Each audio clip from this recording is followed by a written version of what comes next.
Edmund Spenser, Sonnet 30. I think out of the different poets and such that we go over, I think his are a little bit easier to understand and comprehend the first time through. I don't think by any means that the others are just impossible. I just think his are just real straightforward. You know, when he's comparing two different things, it's obvious what he's comparing. The story that he might be painting a picture of is pretty easy.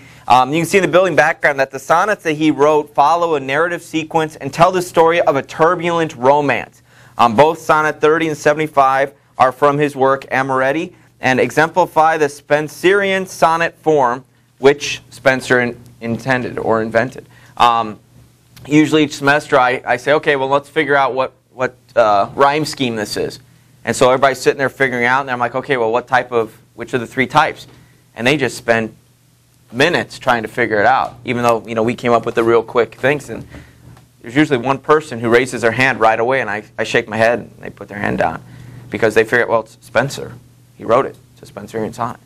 You know, that was the quick answer. But other people are just quick to, you know, figure out the rhyme schemes and such, which on tests and finals we won't give you the writer or poet, and so it won't be that simple. So everybody was doing fine, but it's one of those little jokes. It's kind of like a piece of paper that has like 40 instructions on them, and instruction 1 is read all instructions before you start, and then they, you know, as you go, telling you to do and underline all the O's and circle blah blah. But if you get down to the bottom, it says just turn your name in, and, you know, put your name on here and turn it in. But people spend hours going through that because they didn't read their directions. The first one said read them all. That type of thing. Anyways, page 267, Sonnet 30 by Edmund Spenser. The unrequited love once again. Somebody has so much passion for this individual, but she is just completely cold to them. Look at the descriptions for his love to her love, and see if you're understanding what's transpiring. Listen to the selection. Sonnet 30 by Edmund Spenser. My love is like to ice, and I to fire. How comes it then that this her cold so great is not dissolved through my so hot desire, but harder grows the more I her entreat? Or how comes it that my exceeding heat is not delayed by her heart-frozen cold, but that I burn much more in boiling sweat, and feel my flames augmented manifold? What more miraculous thing may be told, that fire, which all things melts, should harden ice, and ice, which is congealed with senseless cold, should kindle fire by wonderful device? Such is the power of love in gentle mind, that it can alter all the course of kind.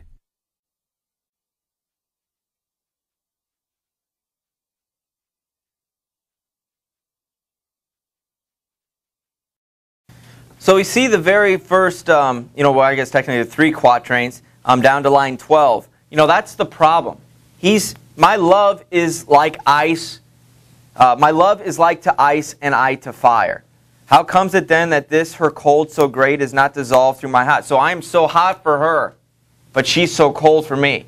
Well, shouldn't my inflamed passion melt her coldness and warm her up to me eventually? Shouldn't that work? But in essence, what does it do? It does the opposite. My fire and my heat actually harden her ice even and make her colder. And her cold, which is, filled, ice is filled with, he said, was it senseless cold, actually kindles my fire and makes my fire even hotter. But what's that fire going to do to the cold? Make that cold even colder and colder. You see how it goes back and forth and he can't win. We know based on laws of science and nature that that doesn't happen. It shouldn't work that way. The fire should either, melt it, or there should be enough cold that, puts out that fire. And we see in the very last 2 lines, such is the power of love in gentle mind, that it can alter all the course of kind. So the power of love, okay, there was that song in the 80s, The Power of Love, okay, Huey Lewis. It is a very emotional, very strong in someone's mind, that it can alter science. It can alter these things that shouldn't happen. Okay, so love is so strong. And this individual has so much love for her, but not getting it back in return. So I think this is one of the easier ones to see. that exemplifies the anguish that one person might have, of love for an individual that doesn't, get anything back, in return. And in essence, his fire just kind of gets stronger and stronger based on her coldness, and she gets colder and colder, and he, just kind of keeps going. And we can, from the outside, we can see that and go, wow, that's tough luck, buddy, because you're just on self-destruct. You're just going to keep going and keep going and keep going. The next one I think is probably the easiest one that we've dealt with, Sonnet 75. As we listen to it, figure out the setting, okay? But ultimately the discussion that the man and the woman are having about love and their eternal love for each other. Listen to the selection. Sonnet 75 by Edmund Spenser. One day I wrote her name upon the strand, but came the waves and washed it away. Again I wrote it with a second hand, but came the tide and made my pains his prey. Vain man, said she, that dost in vain essay a mortal thing so to immortalize. For I myself shall like to this decay, and eke my name be wiped out likewise. Not so, quote I, let baser things devise. To die in dust, but you shall live by fame. My verse your virtues rare shall eternize, and in the heavens write your glorious name. Where, when as death shall all the world subdue, our love shall live, and later life renew.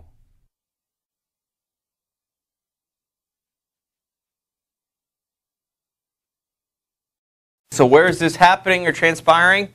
Hopefully you're looking at footnotes. Footnotes are there to help you. And it's the word strand, which you might not have heard referred to as a beach before. He's out there drawing names and writing names in the sand, but as you all are aware, whether you've done it or not, the waves come in and pretty much wreck everything that you've done. Whether that's a sandcastle, writing names in there, or whatever. You could spend hours and then the water comes and it looks like you were never even there. And so he writes their names, her names in the sand. And then the water comes and takes it away.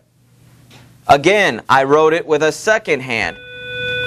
But came the tide and made my pains his prey. Vain man, said she, that dost in vain essay a mortal thing so to immortalize. For I myself shall like to this decay. So you're such a mortal, you're such a man who thinks that you can write my name and think that will last forever. That our love will, you can show it as lasting forever. Because I will die someday. I will be dust. I will be like the sand someday and decay. It's kind of a morbid thought. Okay? But, she's chastising him about it. His response, line 9, not so. Quote I, let baser things devise to die in dust, but you shall live by fame.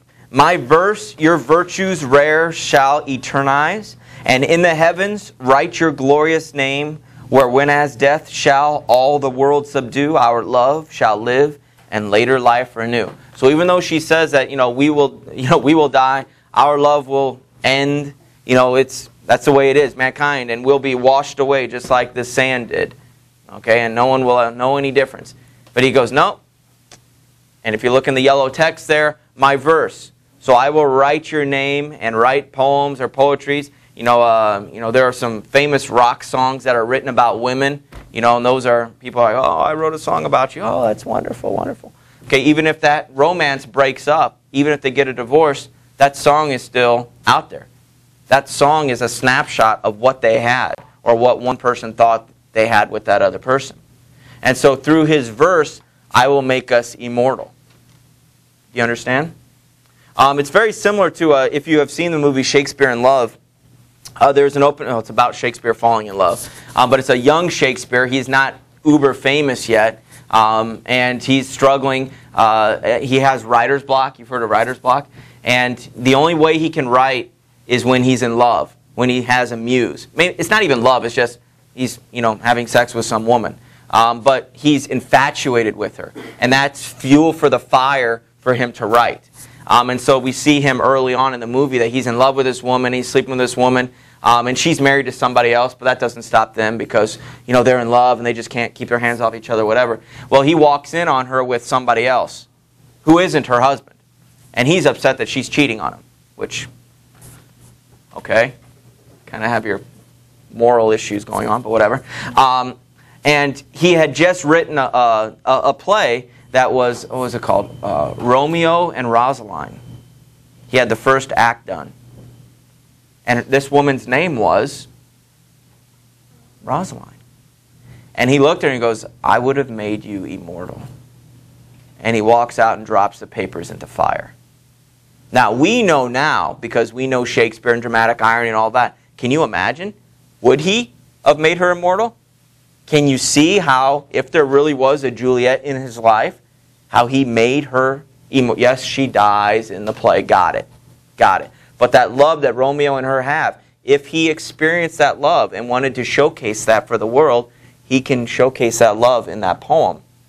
And, you know, that can go on forever and ever, hundreds of years after the actual affair actually took place. So, kind of a romantic gesture. And so we can see the man as maybe the hopeless romantic, and maybe she was convinced by his, by his boasting that he could make them immortal and make them eternal with writing a verse and capturing their essence.